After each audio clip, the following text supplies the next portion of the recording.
Good morning. Good morning, everyone. Thank you for being here as we observe the district work period in uh, the holy days. As we gather here, our members across the country are having communication with their constituents on two subjects in particular, and one perhaps. The first is on our legislation, H.R. 3, to lower the cost of prescription drugs now. We are very pleased at the response that members are receiving as we've asked them to go out there to receive public comment on H.R. 3. And when they return, we will be ready to proceed, some in committee, others just among members, to present the legislation.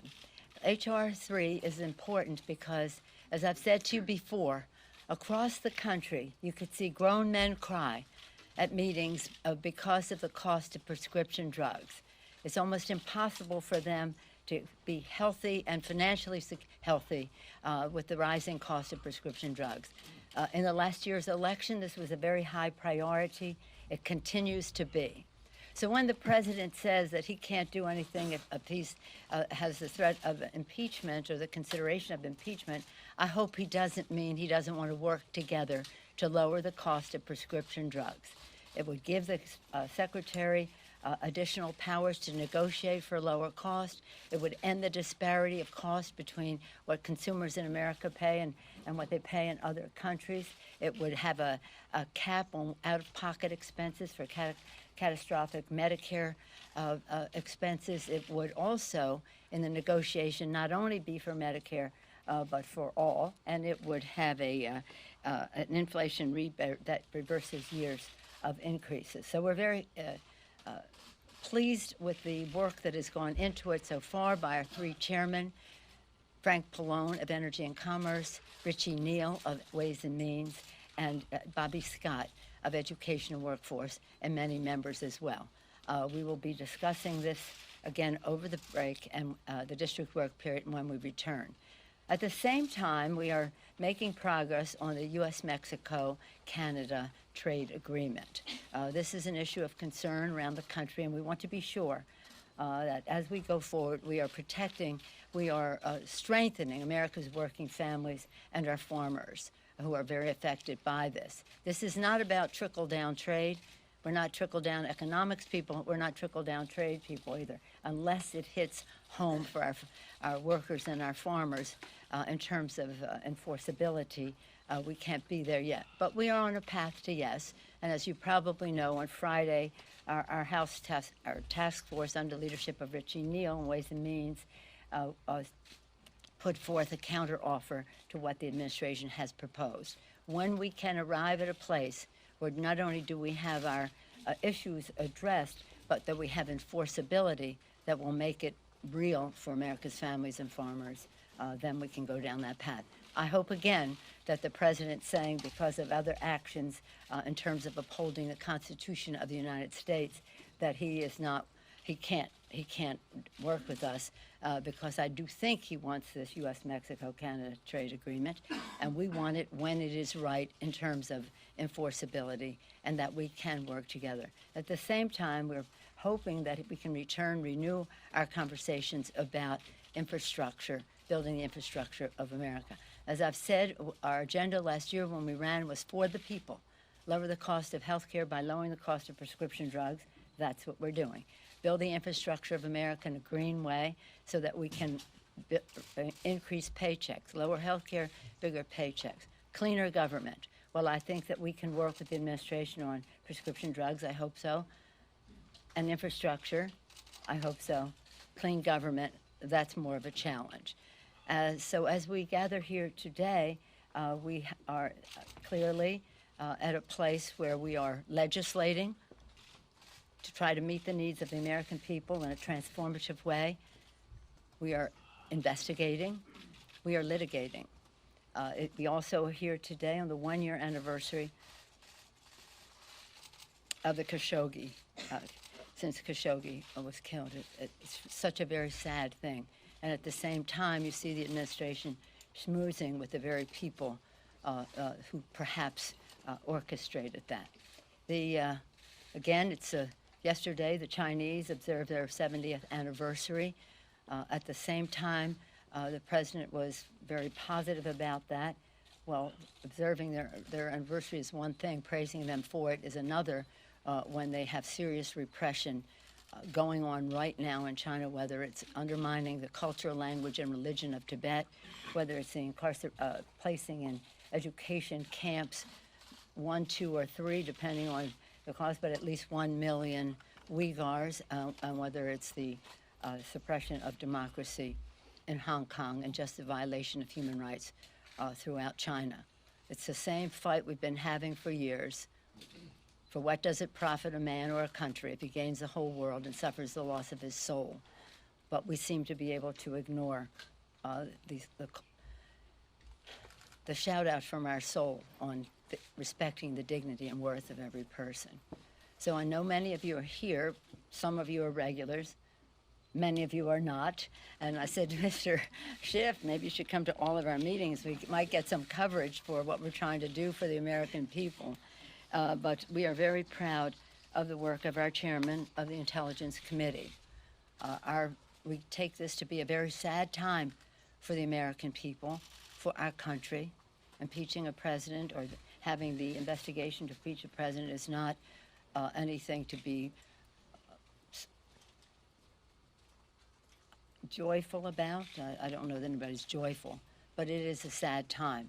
And as you've heard me say over and over again, in the dark days of the revolution, Thomas Paine said, the times have found us. We think the times have found us now. Not that we place ourselves in a category of greatness of our founders, but we do place ourselves in a time of urgency on the threat to the Constitution, a system of checks and balances that is being made. They fought for our independence, they declared independence, they fought and won, they established a democracy. Thank God they made the Constitution amendable so it could always ever be expanding freedom. And we see the actions of this president being an assault on the Constitution. Once we had his even admission to that, we had no choice but to go forward. It's hard. We want to weigh the equities. We want to be fair as we go forward. And we couldn't be better served than by the leadership of our chairman of the Intelligence Committee, Adam Schiff, and it's my honor to present him to you now. Thank you, Madam Speaker, and thank you for leading the entire House of Representatives through this very fraught time in the history of the Congress, indeed the history of the country. I also want to express my own condolence once again to the family of Jamal Khashoggi, who bravely sought to advocate for free expression in Saudi Arabia, and it cost him his life. We are deeply in his debt, and we are determined to bring about justice for those who were responsible for that heinous murder. It's also an appropriate time to recognize the danger facing journalists all over the world. In terms of the issues that we've been focused on this week, I want to give you a brief update of what has transpired really just within the last week. Last Thursday, the Intelligence Committee held an open hearing with the Acting Director of National Intelligence. The following day, Chairman Engel issued a subpoena to the State Department in close consultation with myself and Chairman Cummings. We are deeply concerned about Secretary Pompeo's effort now to potentially interfere with witnesses whose testimony is needed before our committee, many of whom are mentioned in the whistleblower complaint. And we want to make it abundantly clear that any effort by the Secretary, by the President, or anyone else to interfere with the Congress's ability to call before it relevant witnesses will be considered as evidence of obstruction of the lawful functions of Congress. And more than that, will allow an adverse inference to be drawn as to the underlying facts. That if they are going to prevent witnesses from coming forward to testify on the allegations in the whistleblower complaint, that will create an adverse inference that those allegations are in fact correct. On Monday, I issued a subpoena to Rudy Giuliani, again in consultation with Chairman Cummings and Engel. We expect Mr. Giuliani to comply with the legal process we are using. He is obviously a key figure in all of this by his own admission as well as by the allegations in the whistleblower complaint. Today, and just within the last half hour, Chairman Cummings noticed a subpoena that will go out later this week or next week after the notice period has expired, that committee intends to subpoena documents that the White House has been withholding from Congress. We are obviously coordinating very closely with Chairman Cummings on that. On Thursday, Ambassador Volker is scheduled to appear before our committee. And on Friday, the Inspector General of the IC, Mr. Atkinson, will appear before the committee and testify as well. The last time that the Inspector General testified, we did not have the complaint. We now do. And we certainly intend to ask the Director about the efforts that were made to corroborate that complaint, which we now know the Inspector General found both credible and urgent. Next week, we have also scheduled a deposition or interview with the former U.S. Ambassador Yovanovitch to Ukraine, and we are in discussion with other State Department witnesses to secure their depositions. So we've been very busy, as you can tell, this week. We're going to be very busy again next week. We are proceeding deliberately, but at the same time, we feel a real sense of urgency here that this work needs to get done, and it needs to get done in a responsible period of time. Thank you. Thank you. Just one moment, please. I'll decide who asks the question. Do we have any questions first on the work to meet the needs of the American people in terms of USMCA and the HR 3 on that subject? How do you envision working with this president on these key Democratic agenda items, lowering prescription drug costs, ensuring tougher gun safety measures, as you're actively considering whether to remove them? But they have nothing to do with each other. We have a responsibility to uphold our oath of office, to support and defend the Constitution of the United States. We also have a responsibility to get the job done for the American people. The president has said he wants this U.S.-Mexico Canada trade agreement to go forward, and we are awaiting the language on enforceability. So does it mean that he can't do that? That's really up to him. And I do expect that he does want that, and that he does need that, and that he's not going to blame it on us because we are honoring our oath of office. And then he says that he wants to lower the cost of prescription drugs. The American people want us to do that. So as the president saying, if you question my actions, I can't agree on any subject, then the ball is in his court on that. But many of you have always been interested in USMCA. Any ongoing interest there? Yes, sir. On the USMCA, the president keeps saying that the USMCA can pay for his wall.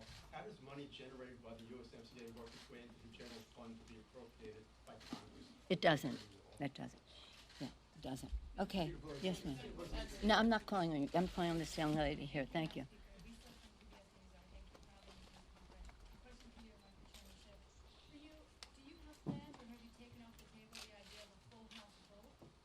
I'm first, excuse me, dear. I'm first doing HR 3. Anyone on HR 3? Does anybody in this room care about the cost of prescription drugs and what it means to America's working families? From time to time, you've asked those questions. Does anyone care about the USMCA, U.S., Mexico, Canada agreement? A hard, fast date on when you need this to be resolved on This being what? USMCA? No,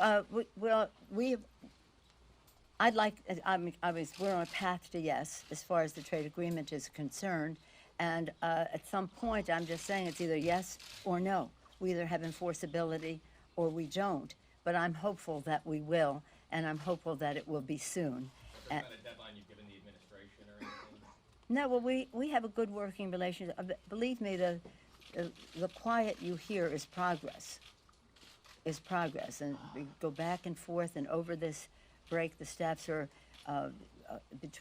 between the two, the trade rep and our negotiators are seeking clarification and where there's room for cooperation, where we may have more challenges, but it's going in a forward direction. So we're very pleased with that because, again, we're trying to find common ground with the president. He always wanted this. We do too. And let's just find our common ground in that regard. Another question on policy before we get to the other news of the day, which is impeachment. What about the quiet we hear on gun legislation? 2 or 3 weeks ago, the White House telegraphed we might hear what the president would support in some sort of gun package. I mean, we, even the press have heard nothing. Have you heard anything from the White House? Well, the most recent communication I had from the White House on gun violence prevention was a call from the president last Tuesday.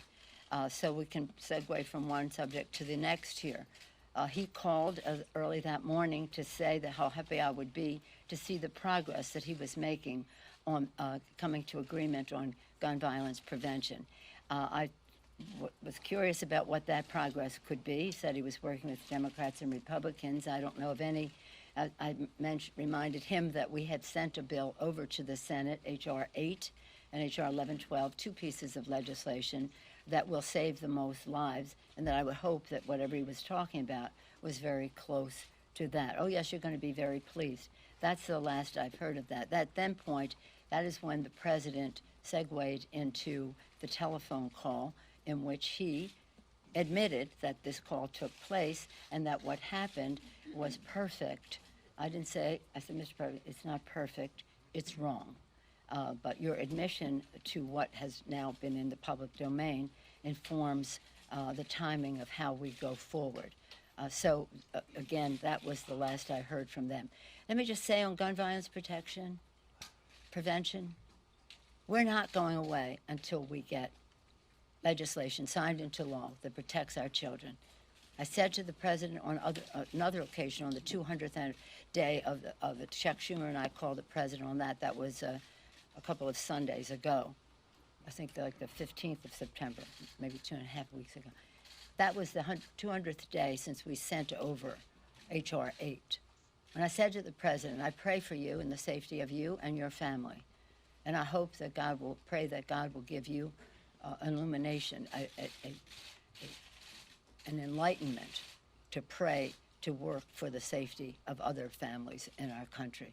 So again, the most recent, I'm not going to say the last, I hope it's not the last, but the most recent communication I've had from the White House was in the same call where the president admitted to what he said in that phone conversation. Okay? Now you yes. Have you taken off the table, or do you plan for a full House vote on impeachment inquiry? And Chairman Schiff, as the White House seems to be, in your words, you're worried about interference, delays.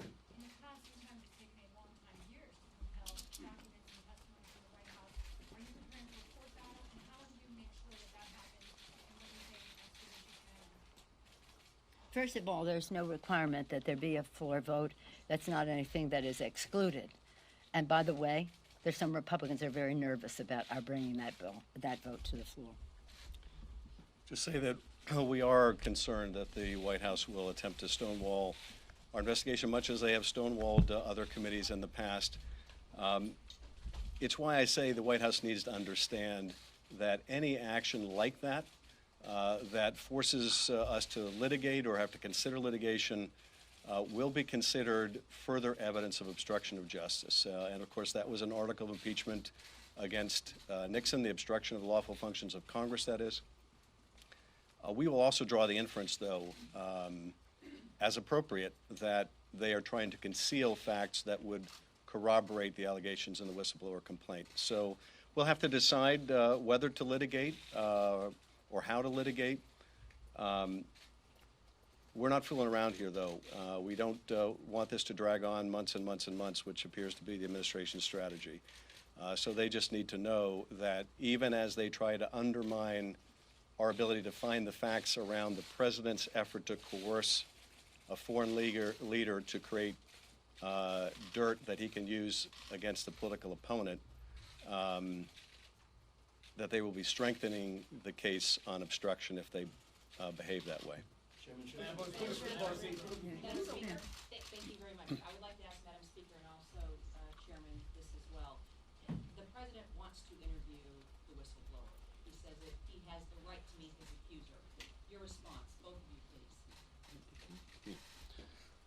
The whistleblower has the right in the statute to remain anonymous, and we will do everything in our power to make sure that that whistleblower is protected, that whistleblower's preferences in terms of their anonymity are respected. And let's not make any mistake here. The president wants to make this all about the whistleblower and suggest people that come forward with evidence of his wrongdoing are somehow treasonous and should be treated as traitors and spies. This is a blatant effort to intimidate witnesses. It's an incitement to violence. And I would hope, and we're starting to see members of both parties speaking out against attacking this whistleblower or others that have pertinent information. So the other thing I wanted to underscore, though, is what the whistleblower has set out that is within our power to this date to confirm, we see confirmed in that call record. The president can attack the whistleblower rhetorically all the president wants. It doesn't change the fact that the record of that call shows the president of the United States in a same conversation, and indeed immediately after the Ukraine president asked for more military help, the president of the United States asked that leader a favor, though. And no attack on the whistleblower or anyone else is going to change those underlying facts. On the subject of, on the subject of the whistleblower, I said to the president on that call, you've come into my wheelhouse. 25 years on Intelligence Committee as a member, as ranking member, as Mr. Schiff was before he became the chairman when we got the majority. So I was part of the Gang of Four before I was even in the leadership as a Gang of Eight. So for 25 years, one way or another. I was there when we improved the whistleblower legislation in the late 90s. I was part of that. I was there when we made further improvements, and President Obama made my executive, I don't know if it was executive order, but executive action improvements in the whistleblower legislation. And then we have further legislation. And then I was there when we created the Office of the Director of National Intelligence and what his responsibility was in terms of a whistleblower. So this is very, I hope that you understand, and I suspect that you do, the seriousness of the President of the United States saying he wants to interview that president. We will treat the president with fairness as we go forward. We will have investigations and questioning that are worthy of the Constitution of the United States. It's unworthy of the Constitution of the United States to do what he did in that call, and he admitted it to me. He said it's perfect. No, it's not perfect. It's wrong. A, and B, that protecting whistleblowers is a very, very important requirement that we have. The intelligence community recognizes the importance of whistleblowers. Protecting whistleblowers who see wrongdoing of any kind in our government is essential. So the president probably doesn't realize how dangerous his statements are when he says he wants to expose who the whistleblower is and those who may have given the whistleblower that information. This is a very serious challenge that the president has put there. It's very sad. I don't see impeachment as a unifying thing for our country. I weighed those equities hard and long till I had the president's admission that he did what he did on that call. One big picture question and one logistical. Following up on what you just said, some Republicans have said that the president's phone call wasn't great, but that it isn't an impeachable offense. Is it possible that you're making too much of one phone call? Absolutely not. I want to yield to you. Well, if you think about what the framers were concerned about at the time of the drafting of the Constitution, they were paramountly concerned about foreign interference in American affairs. They wanted to ensure that the President of the United States was defending the interests and national security of the United States and not corruptly, secretly advancing some private agenda with a foreign power. It's hard to imagine a set of circumstances that would have alarmed the founders more than what's on that call, where you have a president using the full power of his office to try to effectively coerce a foreign leader that is completely dependent on our country for military, economic, diplomatic, and other support, to intervene in our election to help his campaign, it's hard to imagine a more corrupt course of conduct. So to my Republican colleagues that say there's nothing to see here, or yeah, it's bad, but is it really something you'd remove from the president from office for? They're going to have to answer, if this conduct doesn't rise to the level of the concern the founders have, what conduct does? Now, we only know some of the facts at this point. The call record seems to be pretty indisputed. The suspension of military assistance is undisputed now. The sequestration of this call record and maybe others into a file in which they were never supposed to be placed, a file that is for classified information of the highest order, covert action, for example, those facts are not contested. But all the facts around that, we still need to flesh out. What was the State Department's role? What was the Secretary's role? What was the role of the Attorney General? There's a great more that we need to know to understand the full depth of the President's misconduct. And maybe when that comes out, it will persuade some of those Republicans to recognize the gravity of the situation. But I think we have to be realistic here. There seems to be no floor below which this president can drop that some of the GOP members, and maybe even many of the GOP members, would not be willing to endorse, look away from, avoid comment on, let alone rise to condemn as incompatible with the duties of his office. Make no mistake, in that telephone call, the president undermined our national security because of his what he had done a few days earlier. So the president said, well, I didn't say that in the call. No, the sequencing of it. You have to look at the sequence. A few days before, the president withdrew that. Now, why? Why would that just come from the president? There was no, as far as we know, and we'll find out if there is, any National Security Council justification for the president withdrawing assistance that had been passed by the Congress of the United States in a bipartisan way. And then the president, just on his own, decided he was going to use it as leverage. So using that as leverage, we supported that military assistance in the interest of our national security, undermining our national security, undermining his oath of office to protect and defend the Constitution because he was overthrowing an act of Congress just on his own, undermining the integrity of our elections. And that's what means something to people in their lives. They have to know that their vote counts and that it will be counted as cast. And this President of the United States is stooping to a level that is beneath the dignity of the Constitution of the United States. And our founders, since the chairman mentioned our founders, they put guardrails in the Constitution because they knew there might be someone who would overplay his or her power. They never thought that we would have a president who would kick those guardrails over and disregard the Constitution and say, Article 2 says that I can do whatever I feel like. So this is sad. We have to be prayerful. We have to be worthy of the Constitution as we go forward. We have to be fair to the president, and that's why this is an inquiry and not an outright impeachment. And we have to give the president his chance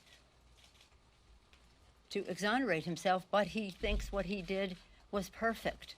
So we have that situation. But I say to my colleagues, calmness, quiet, so that we can hear, what is being said in this regard.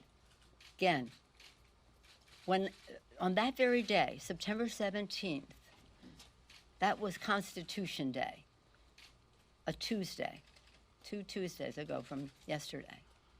That was when that explosion hit of what possibly happened in that phone conversation, which the president confirmed to me in our call. And that day was the day we observed the adoption of our Constitution, September 17th. On that day, way back when Benjamin Franklin left Independence Hall, people said to him, what do we have, Dr. Franklin, a monarchy or a republic? He said a republic, if we can keep it. It is our responsibility to keep that republic with the genius of a separation of powers, the three co-equal branches of government, each a check and balance on the other. Separation of power, a republic, if we can keep it. That's our responsibility. That's the oath of office that we take, and that is what is one of the reasons why we just have to look at the facts and the Constitution. Any other objections people may have to the president have no place in this discussion in terms of, is he too cowardly to protect children from gun violence? Is he too cruel to protect dreamers? Is he too in denial to understand climate change? The list goes on. Save that for the election. This is about the facts relating to the Constitution, and that is how we will proceed with dignity, with respect, prayerfully, and again, worthy of the sacrifice of our founders, the sacrifice of our men and women in uniform who fight for our freedom, and the aspirations of our children so they'll live under future presidents who will honor the Constitution of the United States. Thank you all very much.